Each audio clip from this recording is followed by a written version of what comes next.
Ši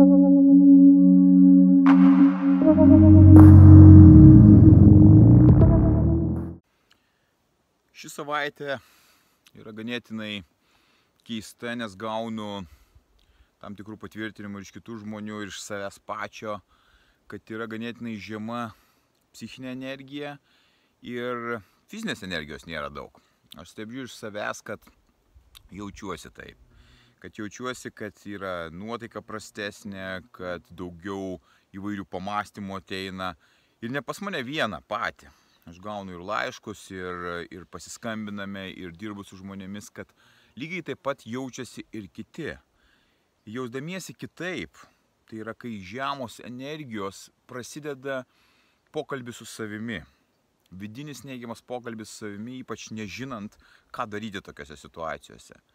Ir jisai nuveda į maksimalų savivertės sumažinimą, kad aš to nevertas, kad aš neteisingai gal gyvenu, neteisingai elgiuosi. Bet yra kitos situacijos, kurios yra keblios, kurios daug metų vyksta pas žmonės, kaip neištikimybės, kai griūna visas pasaulis, kai vyksta teismai, kai vyksta bankrotai, kai vyksta psichikos neatlaikymas ir griūtis. Tai yra tie didieji įvykiai, kurie atsitinka.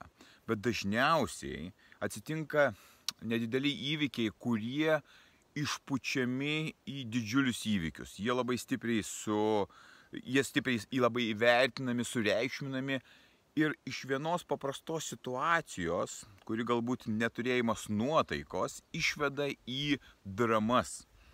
Ir tie pasakyti žodžiai tos dramos metu kartais yra negrįžtami. Tu pasakęs kitam žmogui ar pasielgęs atitinkamai gali padidinti žaizdą santykiuose, gyvenime tarp artimųjų ir kartais net negrąžinamai. Tai kai yra žema energija, kai yra tokia nuotaika, labai svarbu suvokti, kad tie momentai, jie ateina, pas kiekvieną ateina, pas mane, pas tave ateina, pas tavo artimuosius ir tos būsenos yra neišvengiamos. Vienintelis klausimas, kaip iš tų būsenų išeiti ir maksimaliai greitai. Ne dėl to, kad tu iš karto ar neturi jausti to, ar tos energijos žemos, ar neturi ten būti, kiek jame tam būti toje situacijoje. Jeigu tu iš ryto atsikėlęs jautiesi, kad neturi energijos tai dienai, tai nereiškia, kad tas momentas tęsis ilgai ir amžinai. Nes tuo metu galvoje formuojasi nėra gyvenimo, nėra prasmės. Aš nenoriu gyventi, aš nenoriu ir tu nelaimingumą tą turi pas su savimi ir sunku. Daug žmonių eina per tokį etapą, per tą sunkumo etapą ir nežino, kaip iš to išeiti. Nes būdamas toje situacijoje, sunkioje situacijoje, kažkokio tai mini krizės situacijoje, tu stengiasi patvirtinti tą situaciją pykdamas ir norėdamas dar daugiau tos agresijos. Jeigu žmogus šalimais sako, nusiramink, viskas bus gerai, ar kartais galbūt juoko formoje tai padaro, tu dar labiau įsižeidinėjai, kodėl jis taip reaguoja, kodėl jisai taip mato, kad čia man tipo nesvarbu. Ne, iš tikro tai yra noras dar labiau kentėti, būti aukos pozicijoje ir tai patvirtinti. Tai šitoj vietoje aš naudoju kelias technikas, kurios yra labai svarbios nuraminti savo protą. Jos veikia ir kiekvieną dieną. Tai yra, kad tu arba darai tada tuos savo pokyčius kažkur vienatvėje, išeini pasivaikščioti, būni kuo maksimaliai su savimi, bet ne mąstydamas, o veikdamas. Veiksmas yra būtinas, jisai eliminuoja tą visą nerimą ir sumaištį galvoje. Tu turi pakeisti tą energiją, kuri yra žema, į aukštesnę energiją. Ta aukštesnioji energija, kai tu jau gali racionaliai mąstyti, kai tu gali racionaliai priiminėti sprendimus, kurie yra teisingi, o ne vedami tos emocijos, kuri yra neigiama. Tai kiekvieną kartą, kai mano šaltas dušas ryte, man jisai jau nebesinori jo, aš jį turiu, tai pas mane net dušas yra kibiras šalto vandens. Ir kai aš tai padarau ir kriziniu metu, dienos metu, kai tarkim žema energija, aš iš karto pakeičiu savo būseną. Būsena psichinė pasikeičia. Tu iš karto gauni tam tikrą šoką ir iš to mąstymo, to nelaimingumo, tu keli save. Aišku, ten cheminės reakcijos kūne vyksta, ten daug visokių reikalų. Ir tu jau gali išeiti iš tos būsenos ir priiminėti kitokius sprendimus. Kita dalis, kuri leidžia tai susitvarkyti, yra sportas arba fizinis darbas. Labai aiškiai. Arba treniruoti. Jeigu neturi sporto klubo ar kažko, tai užtenka atsispaudimų padaryti, pritupimų ar kažkokių tai dalykų, veiksmų, kurie susijęs su fiziniu darbu. Aš, pavyzdžiui, turiu fizinio darbo sodyboje pilną, bet kai aš mieste to negaliu daryti, tai yra bėgiojimas. Tu gali bėgioti ar greitai vaikščioti. Tada tu pakeiti vėl savo galvoje būseną ir iš to nelaimingumo išeini, nes tai yra tik laikinas momentas. Bet tau tuo momentu atrodo, kad visas gyvenimas toks ir yra. Nėra jis visas toksai gyvenimas. Čia dažniausiai suveikia tų smulkiųjų, sureikšmintų problemų padidinimas. Iš tikro tos situacijos yra paprastos ir joms suvaldyti veikia šitą metodiką. Ilgalaikis skausmas, ilgalaikės problemos ir rūpesčiai, kurie susijęs su didesnėm tragedijom, jie gydomi ir sprendžiami ilgesniam laikotarpyje, bet panašiais veiksmais. Tu turi iš tikro atsisukti į save. Vienintelis būdas, kaip išeiti iš to nelaimingumo ir to sugriuvimo, ar tai santykių, ar verslo, ar sveikatos, pradėti sąmoningai suvokti, kad tai yra tik tai tavo atsakomybė. Tik tai tavo galvoje yra mygtukas, kurį paspaudus tu gali pakeisti visą perspektyvą. Nesvarbu, kokia būsena sudėtinga yra. Gavau paskutinį laišką žmogaus, kuris yra labai sunkioj situacijoje, būklėje, alkoholis, nusivylimas, beviltiškumas, perspektyvos nematymas. Ta būsena įtraukia ir tu esi joje. Tu nematai jokių galimybių aplinkui, nes tu esi užspaustas į tą skausmo tokį rutulį. Ir tu nežinai, ką su tuo daryti.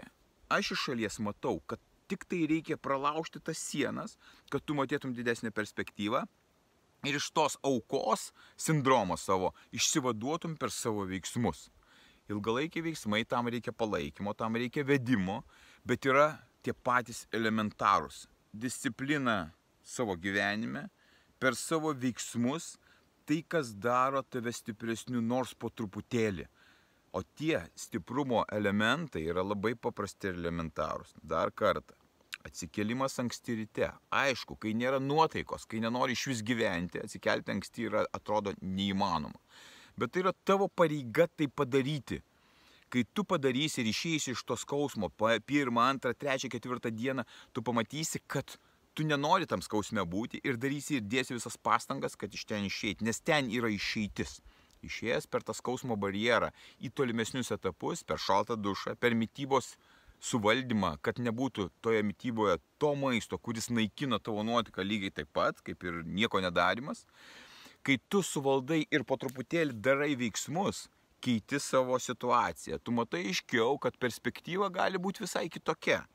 Ir tada tu turi eiti į savęs auginimą. Tai ilgalaikis procesas. Jeigu tu esi sugriuvęs, subankrutavęs, nelaimingas, įsiskyręs, po teismų, nieko neturintis ir panašiai, tai gali užtrukti ilgai. Bet tu gali iš tos būsenos išeiti po metų, po 2, po 3, bet žingsnius darai kiekvieną dieną. Ir tu žiūri, ką tu gali padaryti tą dieną geriausia. Nes jeigu tu nori matyti perspektyvoje, kaip tu laimingas, turtingas vėl iš naujo ir gerose santykiuose, to nematysi. Tau reikia tik tai tą dieną išsilaikyti savo disciplinos, tų paprastų procesų, kurie yra atsikėlimas, dienoraščio rašymas, šaltas dušas, mityba, sportas, vaikščiojimas, gamta. Ir tu pamatysi, kaip keičiasi viskas po truputėlį. Tuo momentu nematai galimybių, po kurio laiko matai kiekvieną žingsnį, kiekvieną dieną darant kažkokią tai žingsnį pozityvų, tu keiti savo situaciją. Ir tada, po kelių metų, kai tu sustiprėjai, tu pamatai, kad tu esi visiškai kitas žmogus. Toks sustiprėjęs žmogus gali tada pritraukti ir sėkmę, ir gražius santykius. Jeigu tu nori, kad tave priimtų tokį, koks tu esi sugriuvusi, nelaiminga, niekas tavęs nepriims tokio. Tu niekam toks nereikalingas, atsimink šitą taisyklę. Tu turi pats pasistengti, pakeisti save iš tokio į kitą. Ne tai, kad kažkas turi padaryti, bet tu turi padaryti. Tai yra tavo pareiga. Niekas tavęs nepadarys laimingų, niekas tau nepadės jokie vaistai. Tau padės tik tai tavo veiksmai, fiziniai veiksmai, pasiaukojimas, komforto atsisakymas. Atsisakymas visų priklausomybių, kurios aplinkui tave dar labiau tempia į tą nelaimingumą. Ir tavo gyvenimas gali pasikeisti tiesiog vienu momentu. Tu būsi tokioj pusėje, tai yra juodoji pusėje, po kurio laiko sakysi, kaip aš šitą perėjau tą barjerą, aš jaučiuosi visiškai kitaip. Nėra beviltiškų situacijų. jos yra sprendžiamos sprendimo būdu. Ir kuo daugiau mastai, tuo yra blogiau. Nes tau dar labiau norisi savęs gailėtis. Tai kai atsitinka situacijas didesnė ar mažesnė, nuimi reikšmingumą tos situacijos ir sakai, aš įdedu darbą, kad pakeisti savo likimą. Aš daugiau nebenoriu būti toks nelaimingas, nebenoriu būti toks sugriuvęs, nebenoriu būti toks neturtingas, nesveikas, taip atrodyti. Ir pradedi veikti. Pradedi kiekvieną dieną didinti apsukas. Tu pamatysi, po metų, po 2, po 3 tu būsi toks žmogus, kurio visi norės, su kurio norės visi draugauti, kuris norės būti, kad jisai būtų toks žmogus jų aplinkoje. Dabar tau taip netrodo, po kurio laiko tu pamatysi tai gyvai, kaip padarysi šitos veiksmus. Būk stiprus.